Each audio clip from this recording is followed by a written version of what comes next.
But we begin tonight with the growing firestorm over the national security breach consuming the Trump administration. The Atlantic today publishing the group chat between Vice President J.D. Vance and top U.S. national security officials detailing the military strike on Yemen. A reporter added to the group by mistake. The White House trying to downplay the potential danger of the breach.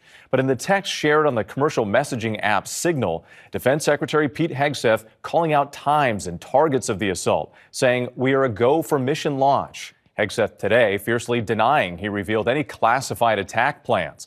Director of National Intelligence Tulsi Gabbard and CIA Director John Ratcliffe grilled for a second straight day about what they knew. The White House describing the group chat as a sensitive policy discussion. And just a short time ago, President Trump calling the scandal a witch hunt. ABC's chief global affairs correspondent Martha Raddatz leads us off in Washington. Tonight, the text messages at the heart of this national security breach now revealed. Defense Secretary Pete Hegseth sharing highly sensitive military plans for U.S. airstrikes in Yemen hours before the attacks were launched. Reporter Jeffrey Goldberg had been inadvertently added to the group chat with top administration officials on the commercial messaging app Signal. Today, Hegseth defiant, insisting he did nothing wrong. Nobody's texting war plans.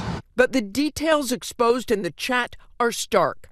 2.5 hours before the attack was set to begin, Hegseth sending this message outlining the plan to the group, which included Vice President J.D. Vance, Secretary of State Marco Rubio, National Security Advisor Mike Waltz, White House Chief of Staff Susie Wiles, and of course, that reporter. Team update, Hegseth wrote. Weather is favorable. Just confirmed with CENTCOM, we are a go for mission launch. Hegseth explaining what would happen next.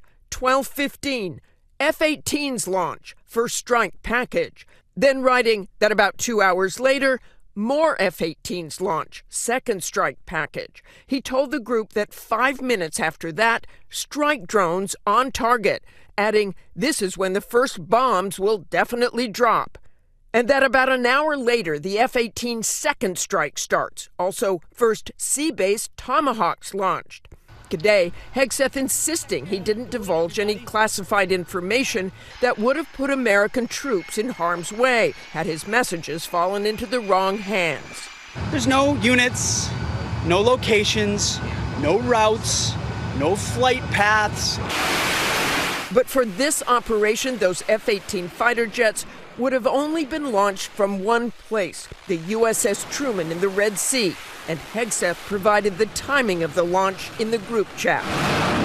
Today, the secretary refusing to answer questions. Thank you very much. We're heading off strike plans before they launched. Mr. Secretary, how do you square what you said with what your messages show? The publication of the attack plans now turning up the heat on other administration officials in the group chat. Yesterday, CIA Director John Ratcliffe and Director of National Intelligence Tulsi Gabbard claimed there was no mention of specifics about weapons or timing.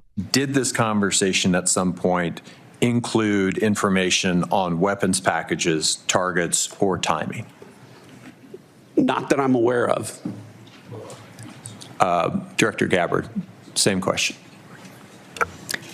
Same answer. Today, Gabbard under pressure, testifying she didn't remember the details in the newly revealed texts. So it's your testimony that less than 2 weeks ago, you were on a Signal chat that had all of this information about F-18s and MQ-9 Reapers and targets on strike, and you in that 2-week period simply forgot that that was there. That's your testimony? My testimony is I did not recall the exact details of what was included there.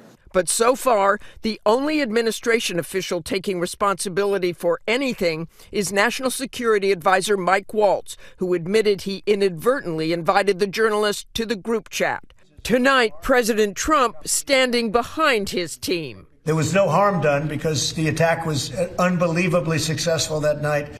But tonight, Democrats and even some Republicans adamant that revealing highly sensitive operational details could put lives in danger if the information got into the wrong hands. Still, the president insisting there was no harm done and calling this all a witch hunt. Whit? Martha Raddatz in Washington, thank you.